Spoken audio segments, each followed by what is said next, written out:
So, but getting back to February 3rd, 1945, after we had dug our air raid shelter, we went back home, and Dad, being an optimist, thought somebody should be staying in the house so that it would not get looted. So Carlos, my older brother, who fought on Bataan, survived the death march, and I stayed in the house. Naturally, at that time, we had total darkness because we didn't have any electricity. And so my brother and I stayed at home in the dark, and we heard the iron gate to our home being opened. And the next thing we knew, there was this Japanese soldier with his bayonet on his rifle, telling us to get out of the house. And we said, where would we stay? So I told my brother, don't worry. When Bataan occurred, we built an air raid shelter at the side of our house, which was just a simple trench. So we told, at that time too, the artillery of the Americans were firing at the Japanese on the boulevard, and we just told the Japanese guy that we were in the house because, you know, we were afraid of all this shooting going back and forth overhead, because there was one shot that really but sounded like a freight train coming over, which I learned later on was our 155 of the United States Army. If you ever hear a freight train going over your head, that's exactly what the bullet of a 155 sounds like. It was a very horrendous and a very scary noise that you hear coming over your head. So we were actually exposed to that every day until we were liberated by an American patrol. But at the same time, all that firing also caused what you call short ranges. And any of you who fought in a war would know that a short range meant the bullet didn't land where it was supposed to go, but landed somewhere else, causing a lot of shrapnel to just fly out. And my dad was hit, unfortunately, but he survived because he had shrapnel in the left part of his body. But luckily, there was a air raid shelter of the Cook family, a Filipino-American family, and the daughters acted as nurses in the Malati Catholic School during the occupation.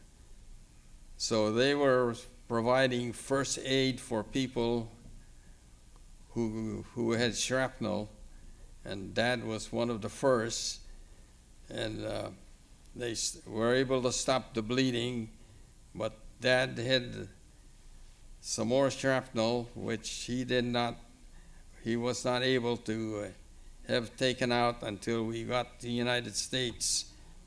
And at Letterman, they took some shrapnel out of his body. But anyway, we stayed in that shelter that we had built underneath all the firing, artillery firing between the Japs and the United States Army until we were actually liberated, when one day somebody said, the Americans are here. And sure enough, here was a guy from an American combat patrol telling us to get out of our shelters and go towards Paco, which we went through Singalong and over a pontoon bridge. And on the way, believe it or not, we passed a lot of bloated, dead Japanese bodies. Santa Ana. And Ako. we just looked at them and probably prayed. Our Christianity made us pray a little bit for them until we got to Paco. And from Paco, we went to Asparagus Street and passed a beauty parlor that Mom used to go to. And we knocked on the door, and the owner invited us to come up and spend the night. We were actually on our way to the Santa Cruz district where Mom had an uncle. But walking all the way from Malate through Tingalong and Paco is quite a jaunt if you have ever been in Manila. Well, the next morning, we arrived at my mother's uncle, Dr. Silva's home on Pedro Guevara Street, which was also near University of Santo Tomas. And right next door, not next door, but I noticed on the way there was a mortar battery of the United States Army with their mortars all at the ready. And that's how I found out what that 155 shell was all about. And they told me, yes, it sounds like a freight train. Well, anyway, while Dad was being treated at the University of Santo Tomas Hospital, the Army hospital there, Yeah, there was no hospital. General Chase, the commander of the flying column of the 1st Cavalry Division, who had served in Fort Stotzenberg with my dad,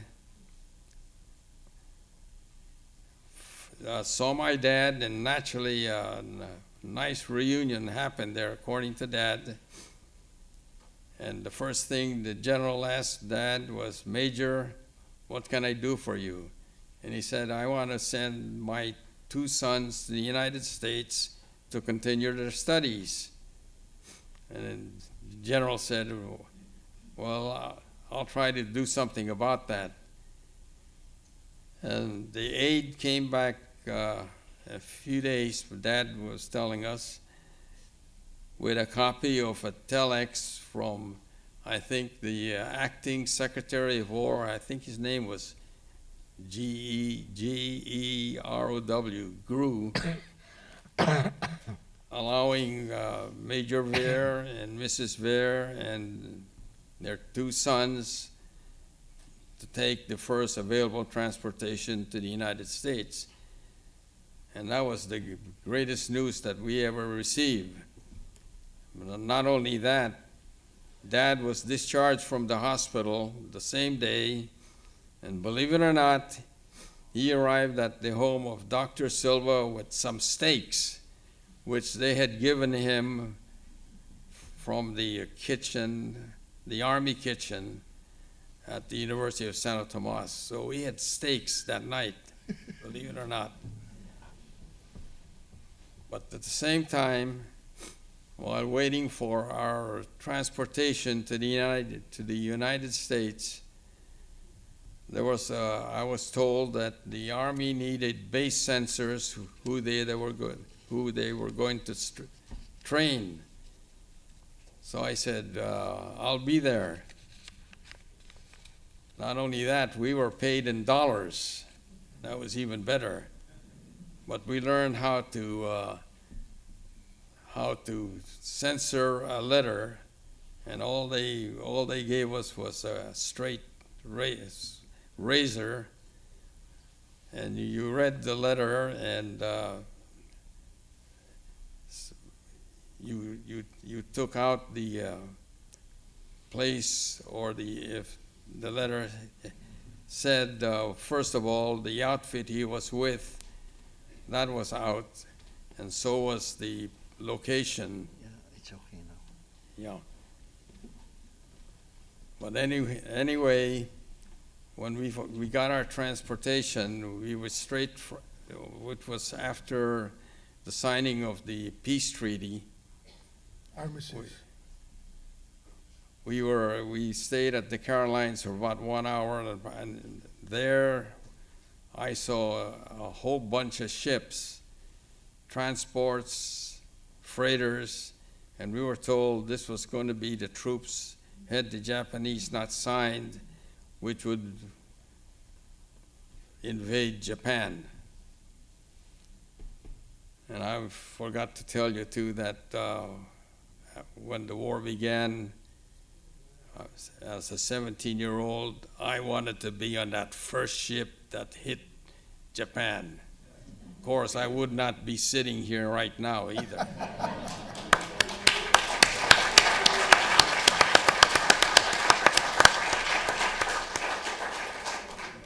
Yeah.